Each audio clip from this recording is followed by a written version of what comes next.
Welcome back.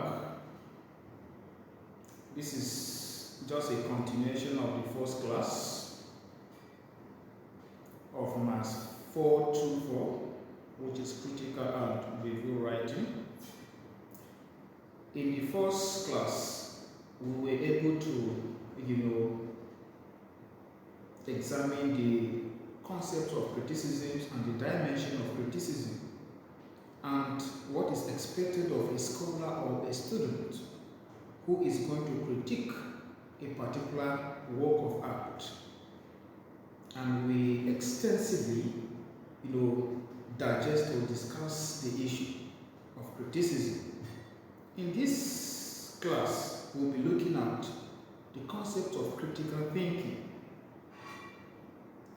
And critical thinking involves active, persistent, and careful consideration of any belief or supposed form of knowledge in the light of ground that support or further conclusion to which that particular work of art is hinged on. Is analytical. When we talk of critical thinking, is analytical and strategic, which connotes linking knowledge base to practical strategy.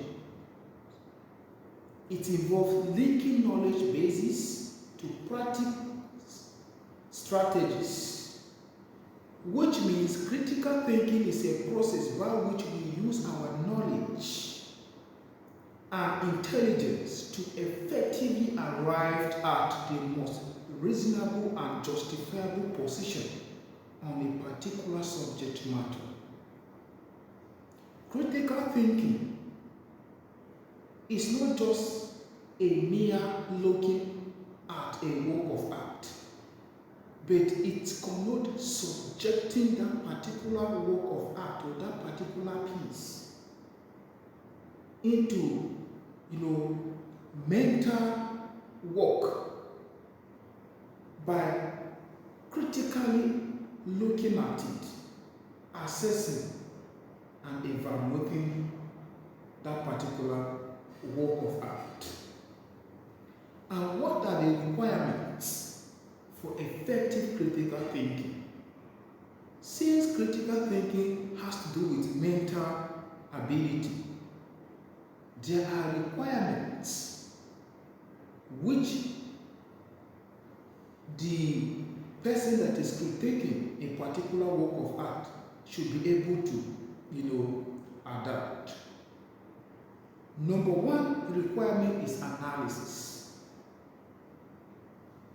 Analysis entails examining or breaking into the component or parts to better understand the parts and the whole of that particular work by classifying, categorizing, comparing, so that you can be able to identify the key component that fit into that particular work, relating it together side by side, identify the intended inherent of that particular work of art. You need to look at the inherent meaning, question it, the concepts, description, and other form of representation embedded in that particular work. Analyze the context within which that framework of art was established. The second one is synthesis. And synthesis, or to synthesize, is to weave together material from several sources, including your personal period knowledge, to create a new or connections between parts and the content based on the evaluation position of the person critiquing the work. Synthesizes means connecting the ideas linking the issues that were put forward before you, correlating them to see if such issues have substance. You can look at it from the point of the writer and from the existing literature within which the writer is undertaking to expose a particular subject matter. You are not here critiquing the work, looking at it from the point of the writer, but also from the point of the writer with the existing literature in this or in that narration. The next one is interpretation, and this entails examining the connection between the parts of the whole work by implication, associating, decoding, comprehending, expression, and passing judgment, convention, beliefs, rules, or procedures that can help you to appreciate the work. Interpretation, it means looking at the work and then interpreting it from your own point of view, in line with the framework of the author or the writer. The next requirement is evaluation. Means passing judgment, looking at the quality, justifying, critiquing, verifying, deciding whether the work is credible, whether the work is good, whether the work is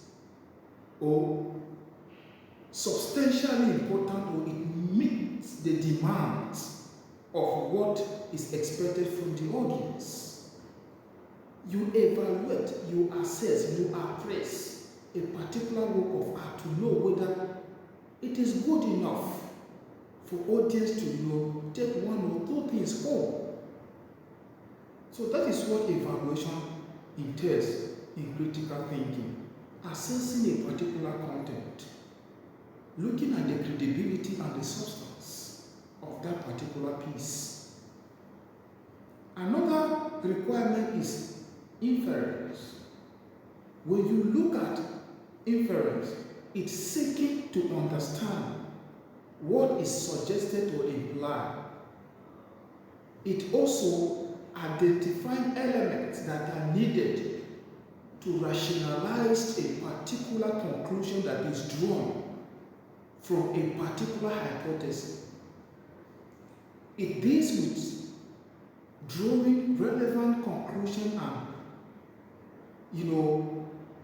looking at it from the perspective of making sense, making or taking home something from a particular piece of work.